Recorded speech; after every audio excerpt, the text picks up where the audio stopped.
All right, the event has ended, and I'm here with Jim from the Rabid Republican blog, one of the two great bloggers there. Our other bloggers there in the background. Jim, what did you think of the event? I thought the event was terrific from a knowledge transfer standpoint and from our ability to evaluate the two candidates that are running. And I don't think that the difference could be more stark. I think Rick Green shows that he's got not only the drive to succeed, he's got the experience to succeed, but he also had the better detailed answers. I think the answers from Kirsten were often more of the same old party stuff. I mean, she's had some good answers in there, but often it was that she was relying on her party experience. I think today we need some kind of change in the mass GOP.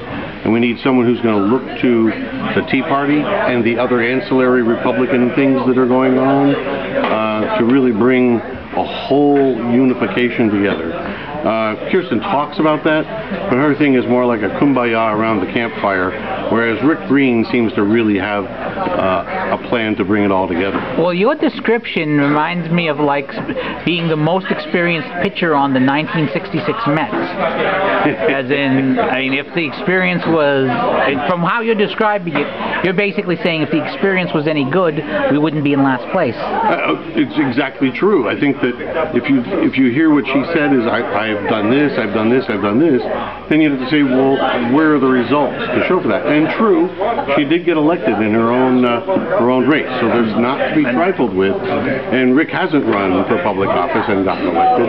However, I think this isn't an organization that's to be run by, to me, to be run by experienced politicians who know the way campaigns should be run.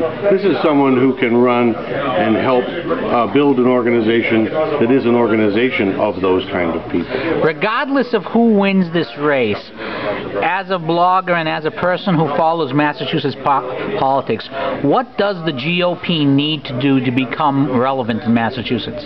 So I think what they need to do to become relevant and to stay relevant. In fact, my blog tomorrow is going to have an article about this called the PINO, the party in name only, because I think that's where we are now. It's like a skeleton of a party. It's just not even there. There's nothing anybody can affiliate with that makes sense to them. And I think what they need to do is rally around the central focal points, a lot of them the same as the Tea Party, and stick to them. I don't think you can go off and appeal to this special interest group or that special interest group. I think those days are over. I think it's now we attract the people that fit within our philosophy, and we do what we can to make sure that philosophy sticks. Okay, a little bit of bright news for today. Obviously, we are officially now in the second half of the Barack Obama era. It's more than halfway done.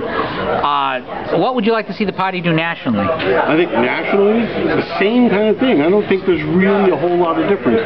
Nationally, we've gotten off track. We've decided to try to attract special interest groups in where they're never going to vote for us. They're never going to adopt that philosophy. And we lost our own way in that way. I think Scott Brown epitomizes that kind of viewpoint, where he thinks he can attract or work with the middle-of-the-road voter, and in fact then he loses his own base in the Republican Party.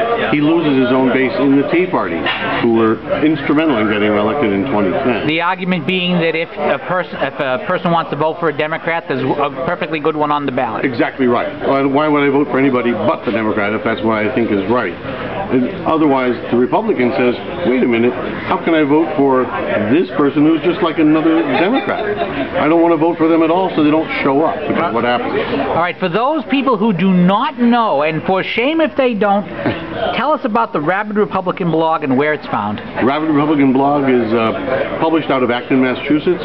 We started it 4 years ago because our own town committee was mostly ineffective in getting a message out, and they didn't really we tried to get them to go more controversial with their website. They didn't want to do it. So I started the blog. I brought in Iron Mike and said, look, you can publish what you want here. We have controversy all the time. We don't shy away from it. The good thing is we have 20,000 visitors a month coming to the blog. We've had over, in the 3.5 years since we've been in existence, we had over 1.5 million visitors, about 500,000 unique visitors to the blog. So it's not something to be trifled with as far as that goes.